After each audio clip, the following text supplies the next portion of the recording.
valoriser, indépendamment des dispositifs et des politiques, les gens qui les promeuvent, qui s'engagent pour porter des projets de formation. Et donc on a décidé de faire le trophée, non pas de la politique de formation, de l'entreprise qui a une politique de formation, mais du responsable formation, au sens où c'est la personne qui s'engage et qui défend ses projets.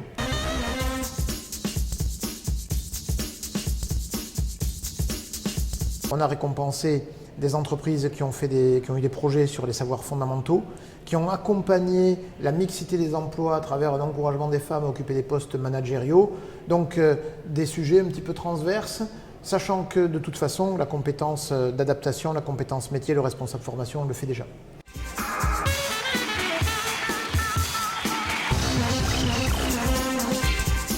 Écoutez, je suis très contente parce que c'est un projet qui me tient à cœur. Ça fait partie en fait déjà de mes valeurs, la lutte contre l'illettrisme. Et puis c'est un projet qui a débuté en fait en mai 2010. Et aujourd'hui, on a 500 personnes qui sont en formation, donc on est plutôt fiers d'avoir réussi sur un sujet qui est plutôt tabou. Alors les prochaines étapes, c'est l'objectif déjà, c'est 1000 personnes à fin 2016, donc sur un effectif total de 15 000. Et l'objectif ensuite, c'est d'accompagner les gens dans un process de VAE, c'est-à-dire que les gens qui n'ont pas eu la possibilité d'avoir des diplômes, on va les accompagner dans la validation de titres ou de diplômes, le cas échéant, comme des CAP de préparateur de commandes, etc.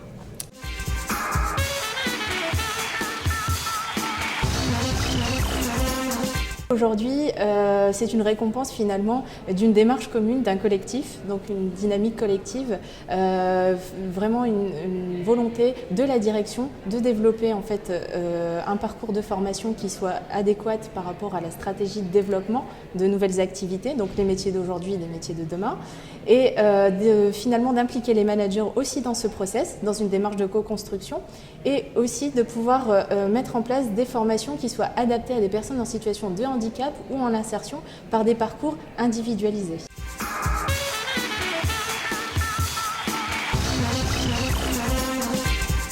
L'idée était de s'intéresser à la façon dont les managers transmettaient les gestes professionnels dans l'entreprise aujourd'hui. Le choix qui a été fait pour susciter l'adhésion du public concerné, qui est un public d'exploitants, c'est de choisir la télé-réalité, et de médiatiser, de scénariser un ensemble de modules dont chacun va représenter une posture ou un geste métier en se calquant et en riant de la télé-réalité aujourd'hui. On a par exemple Cauchemar dans le parking, qui bien sûr fait référence à Cauchemar en cuisine.